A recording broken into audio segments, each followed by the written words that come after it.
Привет, дорогие друзья! Обстрел Еленовки и другое. Под другим я подразумеваю то видео, которое я лично смотреть не стал. Извините, но у меня передоз с таким видео.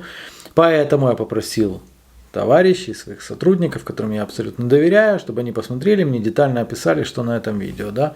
Также описали мне, реальные ли люди на этих видео и что известно на сегодняшний день. На сегодняшний день известно, что реально человек, которого идентифицировали как военнослужащего Вооруженных сил Российской Федерации, отрезает половые органы человеку, который идентифицирован как военнослужащий Вооруженных сил Украины.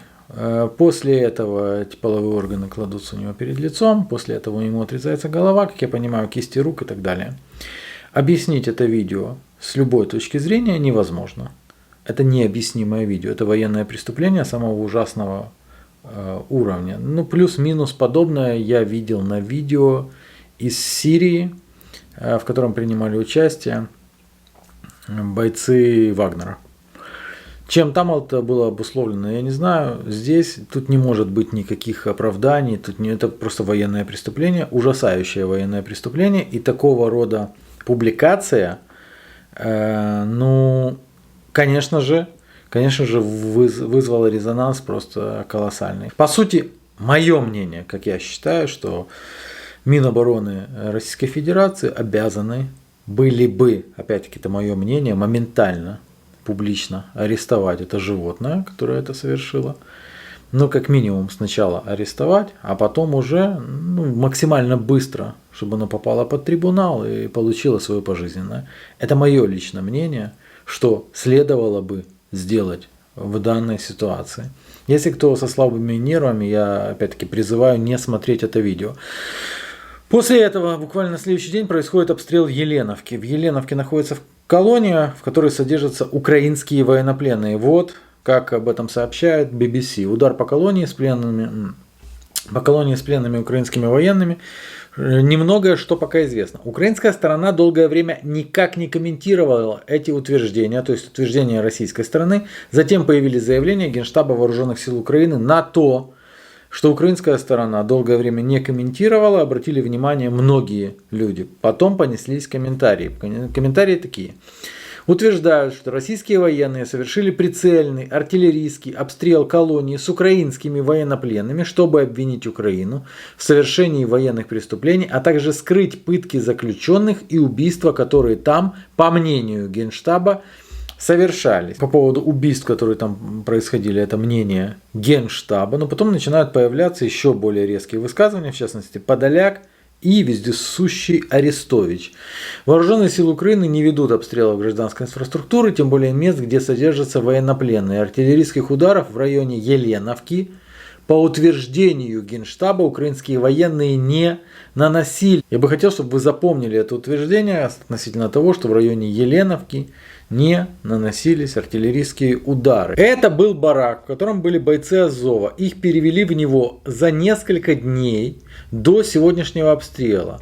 Мы еще не могли понять почему. Сказал источник, это сказал источник «Украинской правды» в украинской разведке. Подоляк начал говорить о том, что мы знаем часть пленных, перевели в барак, в который произошло попадание. Если бы мы нашли такое заявление от украинской разведки, сделанное как раз таки несколько дней назад, это было бы существенным плюсом для украинской разведки, но я такого заявления не нашел. Я не нашел ни одного упоминания ни от кого о том, что азовцев несколько дней назад перевели в этот барак до сегодняшнего дня. Плюс-минус то же самое заявил Арестович после поста о том, что драка будет славной, пойдет казацкий драйв, гулять по степи, вот в таком стиле у него часто сообщения.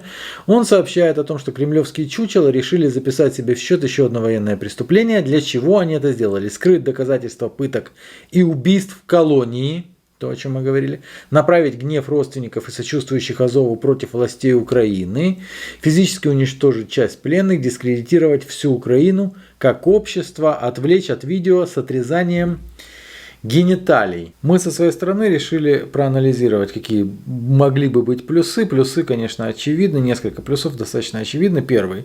Азов, несмотря на то, что он максимально демонизирован, тем не менее Российской Федерации без каких-либо особых объяснений или с объяснениями, которые не выдерживали никакой критики, отправлялся на обмены, а то и просто отпускали представителей, не объясняя почему.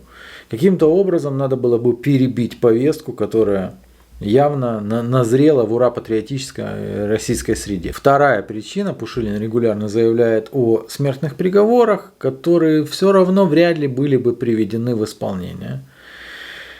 Третья причина, конечно, возможно, самое главное, это перебить инфоповод, который произошел буквально вчера, то есть с отрезанием гениталий и с максимально ужасающим убийством военнопленного. При этом заявлять о том, что весь Азов перевели в один корпус за несколько дней до этого, откуда перевели? Вот в чем дело. Дело в том, что Азов отсеяли сразу же, в течение пары недель после того, как произошла сдача в плен. Эта информация была доступна, эта информация публичная. Азов отделен от основной массы военнослужащих ВСУ. Азов находится в отдельном бараке, там немного их, там он самый большой.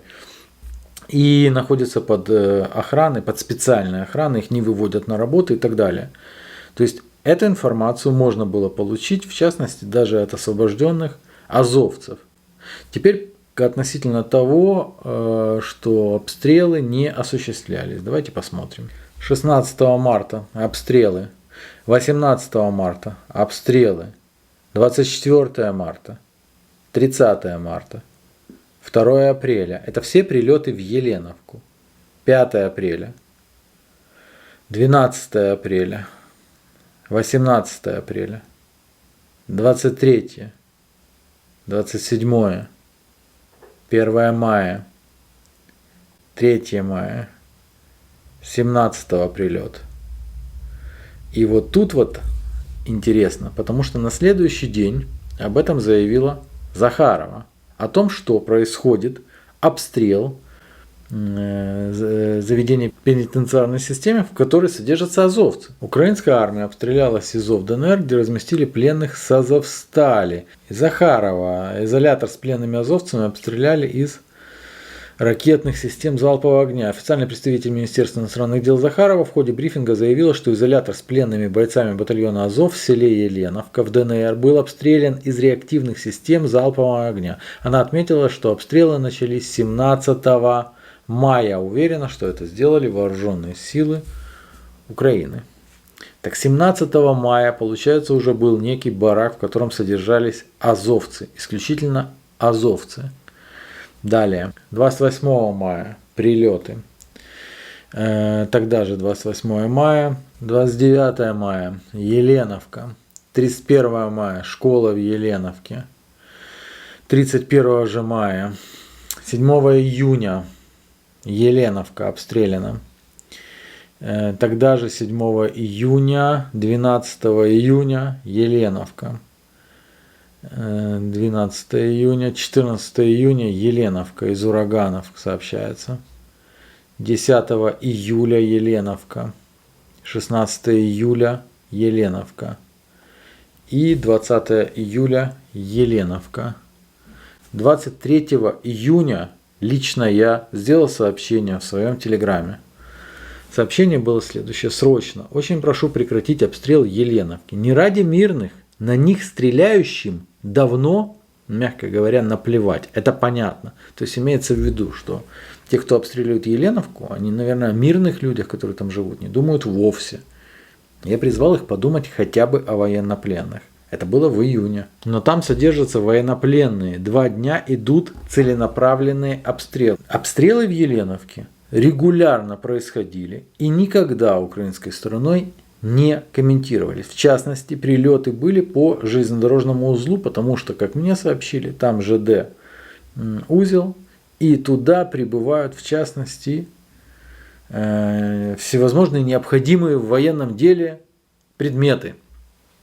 Вот, поэтому туда были прилеты. Когда я спрашивал, для чего это нужно, ну не могут же просто целенаправленно стрелять в колонию. Да, мне объясняли вот так вот. Украинская сторона до этого не объясняла вообще ничего. Сегодня рассказал о том, что это был целенаправленный обстрел. Мы не знаем, что там произошло. но у себя в Телеграме продолжаю выкладывать самую свежую информацию, которая получена оттуда, с мест, не из пропагандистских ресурсов, ни с украинской стороны, ни с противоположной стороны. Продолжаем наблюдать за этим трэшем.